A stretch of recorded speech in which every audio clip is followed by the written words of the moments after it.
Assalamualaikum warahmatullahi wabarakatuh. Kembali lagi kawan di Legenda Catur Dunia, masih dari turnamen online Champion Chess Tour 2025 seri keduanya chess.com Classic yang sudah masuk hari ketiga, babak semifinal dan babak final di bracket atas. Di bracket atas, di babak semifinal, Magnus Carlsen menyingkirkan Nordibek Abdussatrob dengan skor 3-1. 2 kali menang, 2 kali remis. Sedangkan Hikaru Nakamura menyingkirkan Ian Nepomniachtchi di partai tambahan, membuat Magnus Carlsen dan Hikaru Nakamura berjumpa di partai final kawan dengan skor 3-1. Magnus menang 2 kali remis. Tapi pada game keempat sebetulnya Nakamura dalam posisi unggul kawan. Cuma dia ngeblank. Merasa kena tusukan gajah kawan, dia ngeblank. Saat itu juga dia langsung resign. Dan selang beberapa waktu dia sadar bahwa posisinya bagus. Berikut inilah cuplikan di mana Hikaru Nakamura ini ngeblank kawan. Oh my goodness, he missed Rook G3. Dia ngeblank. Rook G3. He's Layarnya forced saya besarkan ya dikit. Saya ulangi lagi saat ada posisi seperti ini yang dijelaskan oleh Levi Rosman dan Grandmaster Aman Hambletok. Saat kemudian Magnus Carlsen meluncurkan gajah G5-nya kawan, kena tusukan, dia merasa posisinya langsung kolaps seketika. Tapi coba lihat dari evaluasi bar, putih dalam posisi yang sangat bagus. Hikaru Nakamura tidak melihat benteng G3 dan korbankan menterinya, benteng meluncur ambil benteng G8 bisa skakmat. Mungkin nanti menteri F3 diikuti pertukaran menteri. Karena Nakamura masih unggul 1 pion dan kualitas perwira benteng. Ketika resign karena Nakamura, Magnus juga bingung ya, kenapa harus resign? Game ini masih cukup bagus untuk dilanjutkan. Oh my goodness, ya, Magnus sampai ketawa. Nah, itu dia. Hikaru Nakamura sadar bahwa posisinya masih layak untuk dilanjutkan kawan. Kita kembali lagi ke bracket kawan ya. Geleng-geleng kepala Hikaru Nakamura. Kita kembali lagi ke bracket, di mana bracket bawah kawan diawali di babak kedua ya. Babak kedua Fedoshev mengalahkan Caruana, kemudian Ding Liren kalah oleh Artemiev, dan Wei kalah oleh Levon. Maxim mengalahkan Arjun Erigaisi. Levon berjumpa dengan Maxim, tapi Maxim mampu mengatasi Levon. Dan Vladimir Fedoshev mengalahkan Artemiev. Dan kemudian Vladimir Fedoshev mengalahkan Vladislas Artemiev.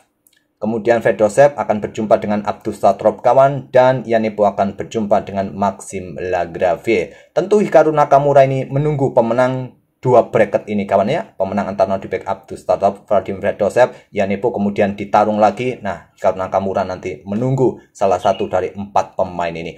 Oke, coba kita otak-atik game Hikaru Nakamura yang dalam posisi unggul saat pegang putih, tapi dia merasa posisinya kolaps. Oke, ya gitu kawan ya, main catur itu merasa posisi bagus, ternyata posisi jelek, merasa posisi jelek, ternyata bagus karena terlalu sepaneng kawan ya, jadi terlalu fokus. Ngeblank pikirannya kawan. Oke, mereka bermain dengan Fianchetto, sayap menteri oleh Magnus Carlsen. Nakamura Fianchetto, sayap raja. Kemudian pion D3 terlebih dahulu, lanjut Nakamura. Magnus langsung kuasai center dengan pion C5-nya, mungkin disusul dengan pion D5 kawan. Nah, pion E4 untuk menghadang pergerakan pion D5 ataupun kontrol peta F5.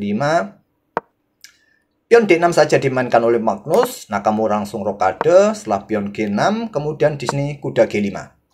Langsung buka akses bagi gajah ataupun juga tekan peta F7 kawan. Persiapan mungkin dengan pion F-nya juga dimainkan. Langsung diusir oleh Magnus dengan pion H6, kuda H3, kuda C6. Magnus melanjutkan pengembangan. Nakamura melanjutkan rencana dorong pion F-nya. Di sini pion E6 ya, konstruksi semacam ini ya. Dengan Fianchetto memang sering kita lihat kawan, dorong-dorong pion F, terbuka diagonal gelap bagi gajah lawan ataupun di diagonal ini ya, seperti dalam permainan Dutch Defense juga sering kita lihat posisi diagonal ini terbuka.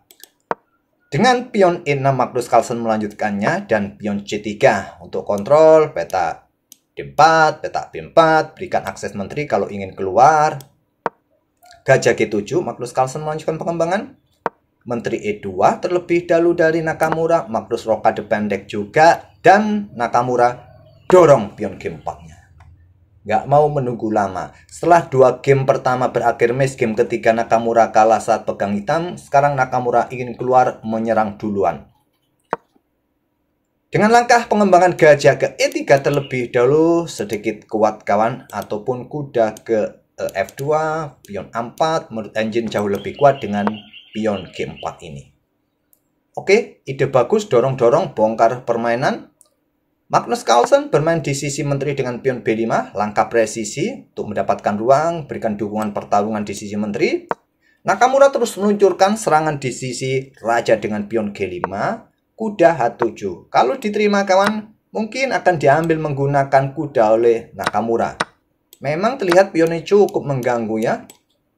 Kuda ke H7, nggak ada masalah juga buat hitam, tapi kuda ini ya mungkin bertahan sementara waktu, tapi hitam juga masih bisa mengcounter nanti dengan pion F. Magnus dengan kuda H7 saja langkah bagus, dan pion G pukul pion H6, gajah ambil balik, kemudian melanjutkan pengembangan kuda D2. Menurut engine disarankan untuk putih kawan, tapi memilih keluar menteri G4. Lanjut Nakamura, Magnus dorong pion B4 melanjutkan rencana sisi menterinya. Kemudian menteri G3. Untuk perkuat baris ketiganya kawan, karena diagonal in terbuka, gajah tentu saja sedang mengincar petak D3. Pion B pukul pion C3, pion B ambil balik pion C3. Mungkin dengan kuda kalian suka kawan ya, untuk mempercepat aktivitas perwira, ini langkah bagus juga. Nakamura memilih dengan menggunakan pion. Kemudian di sini gajah A6 dan ada kuda D2. Menteri keluar menyerang pion di sini kawan. Nah, kuda C4 langkah bagus. Menyerahkan pion, memberikan tempat dan tempo buat gajah berada di diagonal gelap panjang. Nakamura memilih dengan gajah B2, dan seperti yang ditunjukkan engine kawan, petak B6 yang terkuat buat menteri, memilih ke petak B5 menyerang pion yang di sini menyerang gajah di sini. Kuda C4 pilihan Nakamura, lindungi gajah, blokade pionnya kawan. Ada kuda A5. Kuda pukul kuda, Magnus pilih gajah, menteri ambil gajah B2. Pion C4 tidak memberikan kesempatan buat gajah menekan pion sisi menterinya. Magnus mulai dobrak petak pusat dengan pion E5 menantang pertukaran. Buka juga akses buat gajah untuk reposisi ke diagonal yang lebih bagus lagi kawan. Nakamura menolaknya, blokade saja. Ya, untuk memulai serangan juga memperlemah petak G6. Nah, di sini tadi ada opsi juga benteng B1. Kalau menteri ambil pion di sini, kuda lompat ke C6 terlebih dahulu, disusul nanti menjebak menteri kawan. Mungkin menteri akan bergeser langsung pergi, atau tadi di sini jika setelah benteng AB1, pion E pukul pion F4, kuda ambil balik, gajah ambil balik. Mungkin kalian sikat gajah ini, atau menteri kalian sikat terlebih dahulu seperti ini. Nah, menteri bisa bergerak ke petak E5. Ada opsi juga seperti itu. Nakamura memilih meluncurkan serangan terus. Ada menteri D2 serang kuda. Pion pukul pion, masih tempo juga serang perwira. Pion pukul balik. Menteri ambil pion G6 cek, raja mojok. Nah, di sini kawan kuda B3. Menteri E3 cek. Tidak ambil pion karena posisi gajahnya dalam posisi ditawan. Raja geser, kemudian ada benteng G8. Menteri H5. Di sini Magnus Carlsen ada opsi juga keluarkan benteng-bentengnya kawan yang kuat. Magnus meluncurkan benteng ambil gajah G2, korban kualitas. Korban kualitas ini membuat posisi Nakamura unggul kualitas dan dalam posisi kemenangan.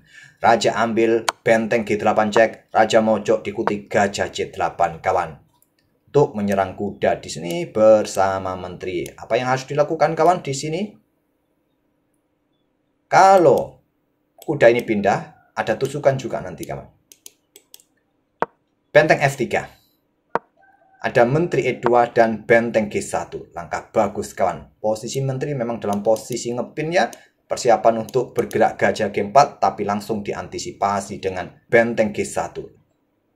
Di sini Magnus melangkah gajah G4. Nah, situasi ini yang kita lihat di cuplikan video di awal tadi kawan.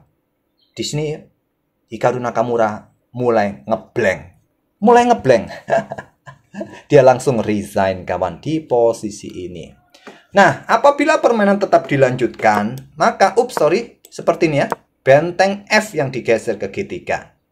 Kalau ada menteri F3, engine menyarankan menteri 3. Kalau gajah ambil menteri ya otomatis ya checkmate 1 langkah.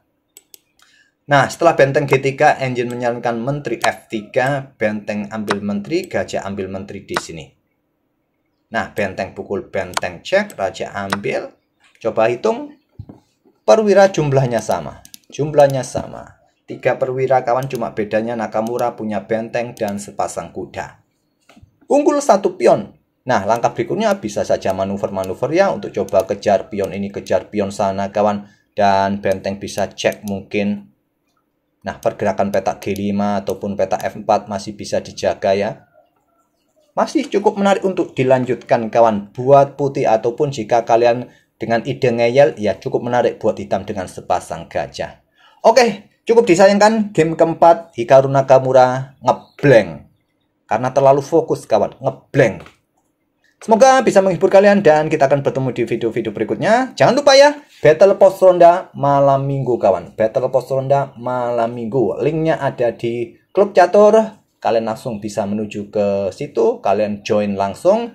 Nanti kalian dapat notifikasi kalau turnamen itu akan dimulai. Terima kasih, kita akan bertemu di video-video berikutnya. Wassalamualaikum warahmatullahi wabarakatuh.